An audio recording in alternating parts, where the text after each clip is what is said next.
Hello everyone, welcome to maths up to infinity. UP TET 2019 का question paper discuss कर रहे थे। इससे पहले कुछ क्वेश्चंस डिस्कस कर चुके हैं और कुछ हम आज की वीडियो में डिस्कस करेंगे। और इससे पहले 2011, 16, 17 और 18 का पेपर भी हम डिस्कस कर चुके हैं। लिंक डिस्क्रिप्शन में दिया है, आप वहां से चेक कर सकते हैं। तो करते हैं डिस्कस। और फर्स्ट क्वेश्चन इज, एक बेलन, अर्धगोला तथा शंकु जिनकी आधार और ऊंचाई एक समान है, उनके वक्र पृष्ठीय क्षेत्रफलों में अनुपात क्या होगा। तो हमें जो दिया है, एक तो बेलन, अर्धगोला और शंकु, आधार और ऊंचाई एक समान है। तो यहां पहले बेलन ले लेते हैं।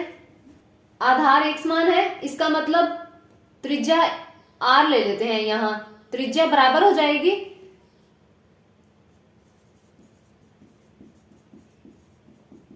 r, और ऊंचाई भी r हो जाएगी क्योंकि आधार और ऊंचाई एक समान है। तो ऊंचाई भी हम क्या ले लेते हैं, r ले लेते हैं। और वक्र पृष्ठीय क्षेत्रफल क्या हो जाएगा,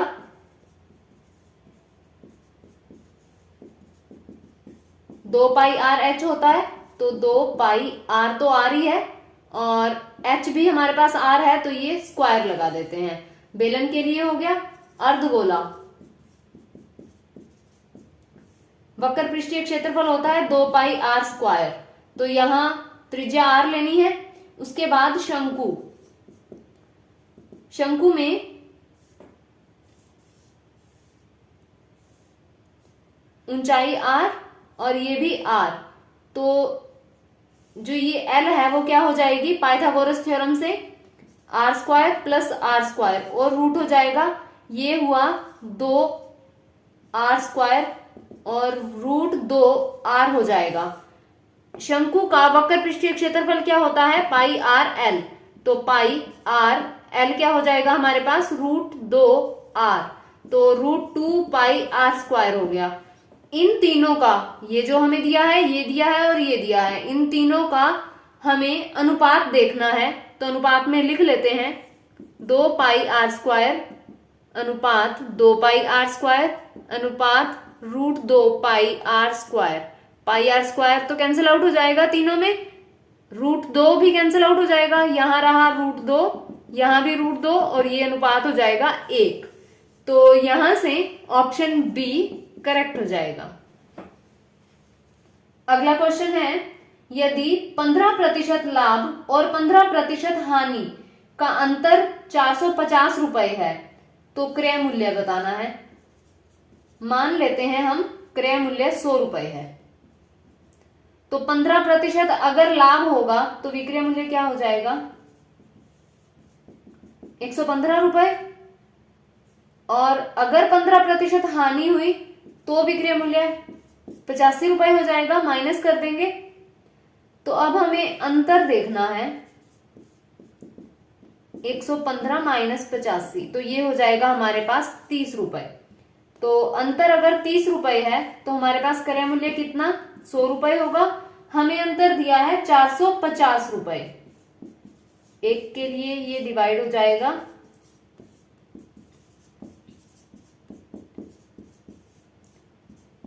और यहां 1500 रुपए हमारा क्रय मूल्य आ जाएगा, और यहां से ऑप्शन सी करेक्ट होगा।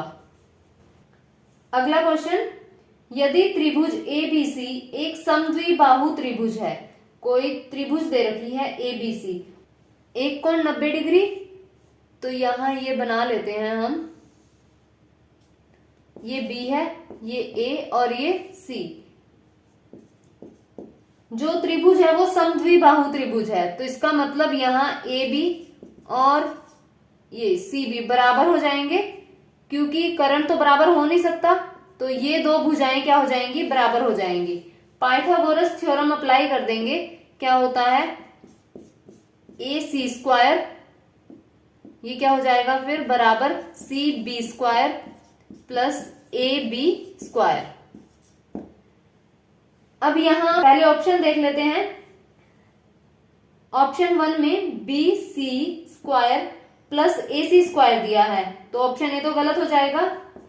सेकंड में AC square is equal to 2AB square, तो यहां अगर वैल्यू पुट कर दें AB, क्योंकि दोनों भुजाएं बराबर हैं, AC स्क्वायर बराबर यहां भी लिख दें AB square plus AB square, तो ये क्या हो जाएगा, AC स्क्वायर बराबर 2AB स्क्वायर हो जाएगा। तो यहां से ये ऑप्शन करेक्ट हो जाएगा, जो ऑप्शन बी दिया है वो यही स्टेटमेंट है, तो ऑप्शन बी यहां से करेक्ट हो जाएगा। अगला क्वेश्चन, यदि कोई व्यक्ति किसी वृत्ताकार पथ का 4/5वां भाग m मिनट में तय करता है, तब उसी चाल से उस पूर्ण पथ की एक परिक्रमा करने में व्यतीत समय बताना है। तो वृत्ताकार पथ है कोई, 4/5 भाग के लिए टाइम लगता है m मिनट्स, तो एक पूरा चक्कर, एक परिक्रमा के लिए कितना टाइम लगेगा, m/4/5 हो जाएगा ये, m 5/4, तो 5m/4 इतने मिनट्स हो जाएंगे, तो यहां से ऑप्शन सी करेक्ट हो जाएगा, ऑप्शन सी करेक्ट बनेगा। अगला क्वेश्चन, यदि x प्लस वाई बराबर 2z है, तो x/x minus Z plus Z over Y minus Z का मान हमें ज्ञात करना है। एलसीएम लेना पड़ेगा, x माइनस जेड और ये y माइनस जेड, ये क्या हो जाएगा x और यहाँ y माइनस जेड आ जाएगा plus Z x minus Z आ जाएगा। जब हम इसे मल्टीप्लाई करेंगे ये बनेगा x Y minus X Z plus Z X minus Z square, और ये मल्टीप्लाई करेंगे एक्स वाई हो गया, यहाँ एक्स जेड हो गया, यहाँ ये बना z y plus z square, यहाँ तो कैंसिल आउट हो जाएगा, ये माइनस और ये प्लस है, x Y minus Z square और एक्स वाई माइनस जेड यहां बाहर लिख लेंगे, x प्लस वाई ब्रैकेट में आ जाएगा। ब्रैकेट में क्यों लिखा, क्योंकि हमारे पास ये वैल्यू है वो हम पुट कर देंगे, क्या बनेगा x Y minus Z square और यहाँ ये एक्स वाई माइनस जेड और ये हो जाएगा 2z plus z square, x Y minus Z square और यहाँ x Y minus 2z square हो जाएगा और प्लस जेड स्क्वायर हो गया, तो यहां माइनस कर देंगे x Y minus Z square और यहाँ ये x Y minus Z square cut जाएगा, एक आ जाएगा और यहां से ऑप्शन सी करेक्ट हो जाएगा। अगला क्वेश्चन है, यदि किसी गोले की त्रिज्या में 50% की वृद्धि की जाए तो इसके पार्श्व क्षेत्रफल में कितने प्रतिशत की वृद्धि होगी। तो हम मान लेते हैं गोले की त्रिज्या जो है वो 100 सेंटीमीटर है, गोले की त्रिज्या 100 सेंटीमीटर और क्षेत्रफल, गोले का क्षेत्रफल कितना होता है 4 पाई आर स्क्वायर, आर हमारे पास 100 सेंटीमीटर है, तो ये 4 पाई और ये 100 स्क्वायर हो जाएगा, तो ये बन गया हमारे पास ये सेंटीमीटर स्क्वायर। अब अगर त्रिज्या में 50% वृद्धि कर दी जाए तो आर क्या हो जाएगी 150 सेंटीमीटर, फिर क्षेत्रफल क्या बनेगा 4 पाई आर कितना है 150 स्क्वायर, तो ये बन जाएगा हमारे पास 90,000 पाई सेंटीमीटर स्क्वायर। ऐसे क्वेश्चंस में अंतर देखते हैं, अंतर क्या बनेगा,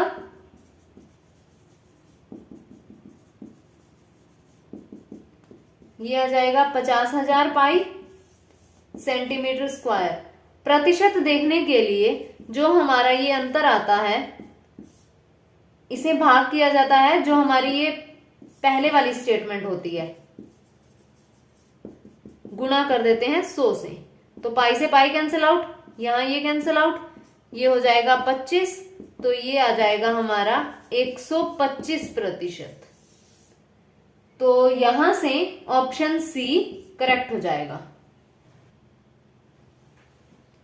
अगला क्वेश्चन है, रेखाएं x बराबर 1 और y बराबर 1 के प्रतिच्छेद बिंदु का निर्देशांक ड्रॉ करके देखते हैं। x बराबर 1, यहाँ कोई एक है, यहाँ y का एक है, ये x अक्ष और ये y। तो यहाँ x बराबर 1 के लिए कोई ये लाइन जाएगी, y बराबर 1 के लिए ये लाइन जाएगी। कहाँ प्रतिच्छेद कर रही हैं ये? x भी 1 है, y भी 1 है, तो ऑप्शन डी यहाँ करेक्ट हो जाएगा, 1 1 पे। अगला क्वेश्चन है, यदि दो धनात्मक संख्याओं का समांतर माध्य तथा गुणोत्तर माध्य 5 तथा 3 है तो संख्याएं ज्ञात करो। ये क्वेश्चन इंग्लिश में इजी रहेगा। If arithmetic and geometric mean of two positive numbers are 5 and 3 then numbers are, number हमें बताने हैं, तो नंबर हम मान लेते हैं a है और एक b है, तो उसका अर्थमेटिक मीन जो समांतर माध्य है, दो संख्याएं दे रखी हो तो समांतर माध्य क्या होता है? दो संख्याओं के बीच का समांतर माध्य a प्लस बी बटे 2, तो ये हमें दे रखा है 5, तो बराबर 5 लिख लेते हैं। ये क्या बनेगा? a प्लस बी बराबर 10 हो जाएगा, समीकरण 1 लेते हैं। उसके बाद है गुणोत्तर माध्य। गुणोत्तर माध्य निकालते हैं हम, इन दोनों की गुणा करके ऊपर वर्गमूल लगा दिया जाता है। ये है गुणोत्तर माध्य, ज्योमेट्रिक मीन, और ये हमें दिया है 3, तो ये ए बी क्या हो जाएगा? स्क्वायर कर देंगे और 3 स्क्वायर ए बी बराबर हो जाएगा 9। ये आया समीकरण 2। तो यहां से ऑप्शन में देखते हैं, ए और बी का मान चाहिए, जो इसे सेटिस्फाई करेगा और इसे सेटिस्फाई करेगा वो हमारा आंसर हो जाएगा। पहला है 4 8, दोनों का जोड़ 10 होना चाहिए, ये तो 12 हो रहा है, ऑप्शन ए गलत। 2 4 सेकेंड ऑप्शन, 6 हो रहा है, गलत। 9 1, ये जोड़ें 10 हो रहा है और यहाँ गुणा करें 9 गुणा 1 तो भी 9 आ रहा है, तो ऑप्शन सी यहाँ करेक्ट होगा। चौथा ऑप्शन 4 16, तो जोड़ ये 10 नहीं आया, 20 आ रहा है, तो इसका मतलब ये भी गलत हो जाएगा, ऑप्शन सी यहाँ करेक्ट बनेगा।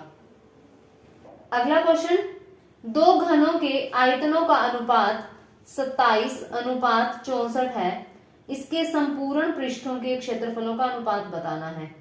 तो घन का जो आयतन होता है वो क्या होता है?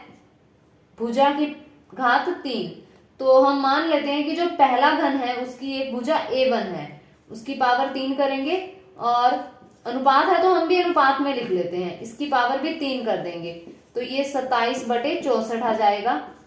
a1 बटे a2, यहां ये पूरा करें तो ये 3/4 की पावर 3 लिख सकते हैं, पावर सेम है, तो a1 बटे a2 क्या हो जाएगा? 3/4 हो जाएगा। अब भुजाओं का अनुपात आ गया हमारे पास, हमें ज्ञात करना है संपूर्ण पृष्ठों के क्षेत्रफलों का अनुपात। संपूर्ण पृष्ठ क्या होते हैं? 6a1² ये हो जाएगा, और अनुपात में ही लिख रहे हैं। घन का जो संपूर्ण पृष्ठ क्षेत्रफल होता है वो 6 भुजा की 2, तो ये अनुपात में लिख दिया, इसे लिखते हैं 6 तो कट ही जाएगा, ये a1 बटे a2 स्क्वायर हो जाएगा, तो a1 बटे a2 क्या है? 3/4, 3/4 स्क्वायर, तो ये हुआ 9/16, 9 अनुपात 16 आ गया हमारे पास, और यहां से ऑप्शन डी करेक्ट हो जाएगा। नेक्स्ट क्वेश्चन है, यदि x power 4 plus 1/x power 4 बराबर 14 हो तो x power 3 plus 1/x power 3, इसका हमें मान ज्ञात करना है। उसके लिए x power 4 plus 1/x power 4, 2 यहां जोड़ देते हैं और 2 इस तरफ जोड़ देते हैं, कोई फर्क नहीं पड़ेगा। इसे हम लिख लेते हैं x की 2 प्लस 1/x की 2 और पूरे का स्क्वायर बराबर आ जाएगा 16।